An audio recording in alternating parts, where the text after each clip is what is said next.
अल्हम्दुलिल्लाह वस्सलातु वस्सलामु अला रसूलिल्लाह। मरना तो हर किसी को है, जो भी इस दुनिया में आया है उसे एक ना एक दिन मौत का जायका चखना है। कुल्लु नफ्सिन ज़ाइक़तुल मौत। लेकिन दुनिया से जाने वाला हर शख्स एक जैसा नहीं होता है। नबी करीम सल्लल्लाहु अलैहि वसल्लम ने दुनिया से जाने वाले लोगों की दो किस्में बयान फरमाई। सही बुखारी में हदीस है कि अल्लाह के रसूल सल्लल्लाहु अलैहि वसल्लम के पास से एक जनाजा गुजरा,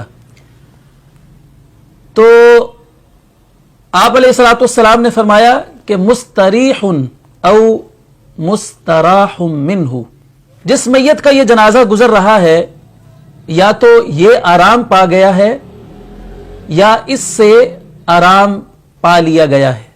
सहाबा ने अर्ज किया कि या रसूल अल्लाह, इसका क्या मतलब है कि ये मरने वाला आराम पा गया या इससे आराम पा लिया गया, इससे लोग निजात पा गए, इसका क्या मतलब है?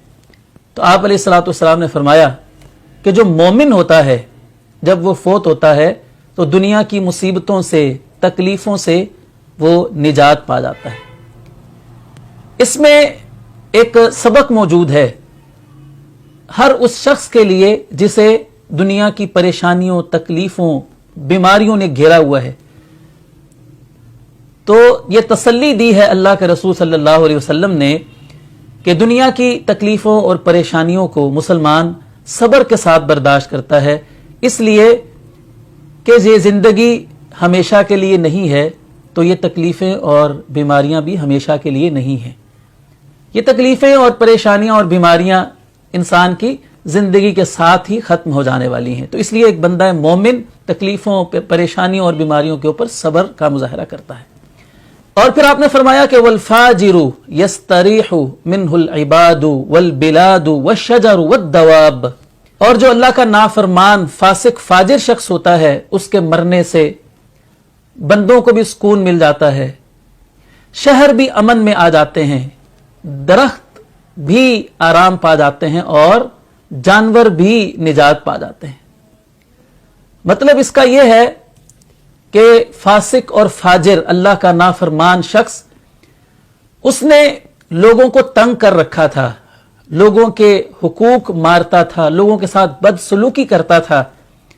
तो यह शख्स जब मर गया तो लोगों ने अल्लाह का शुक्र अदा किया कि हमारी इससे जान छूट गई, क्योंकि वो लोगों को तकलीफें दिया करता था, अजियतें पहुंचाया करता था।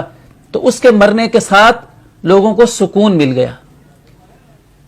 और फरमाया कि शहर अमन में आ जाते हैं। क्या मतलब कि ये अल्लाह का फासिक, फाजिर, नाफरमान जो बंदा था, इसकी वजह से अल्लाह ताला का रिज्क रुका हुआ था, आसमान से बारिश नहीं हो रही थी, कहत साली थी, इसकी मौत से अल्लाह की यह सरजमीन जो है वो पाक हो गई है गुनाहों से, और शहर वो निजात पा गए हैं। और फिर फरमाया दरख्त भी निजात पा गए हैं और जानवर भी निजात पा गए हैं।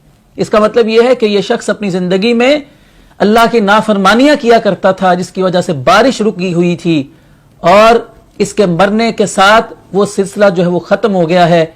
अब जानवर भी अल्लाह की नेमतों से, अल्लाह के रिज़्क से, बारिश की सूरत में जो आएगा उससे मुस्तफीद होंगे। या इसका एक माना यह भी हो सकता है कि ये फासिक, फाजिर बंदा, नाफरमान बंदा जिस तरह इंसानों के साथ जुल्म और ज्यादती किया करता था, जानवरों के साथ भी ये ज्यादती किया करता था, उनके हक अदा नहीं करता था, उनको बांध लेता था, उनके खाने पीने का एहतमाम नहीं करता था।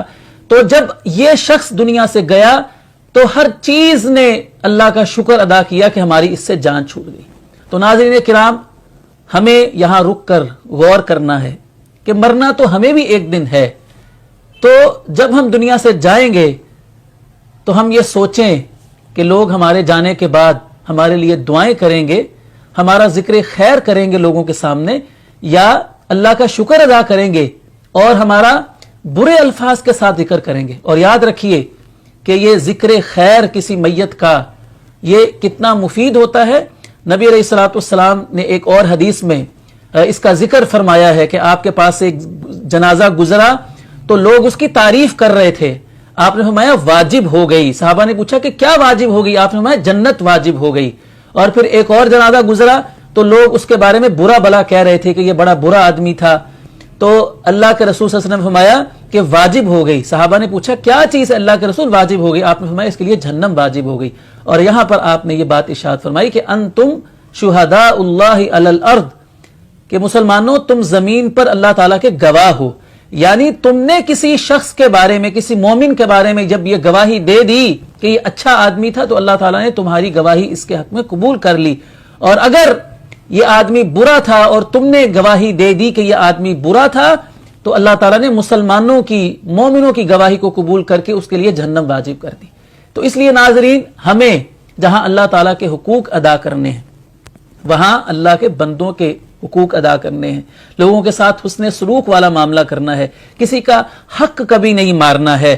اور یہ ذہن میں رکھنا ہے کہ اگر ہم لوگوں کے ساتھ اچھا کریں گے تو کل کو ہمارے مرنے کے بعد لوگ ہمارا اچھے لفظوں میں ذکر کریں گے. اللہ تعالیٰ کی گواہی، اللہ تعالیٰ کے ہاں ان کی ایک گواہی جو ہے وہ تسلیم کی جائے گی.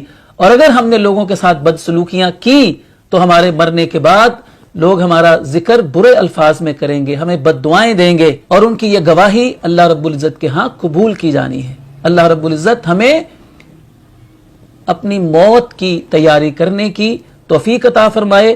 حقوق اللہ کو، حقوق العباد کو اللہ تعالی ہمیں ادا کرنے کی توفیق عطا فرمائے.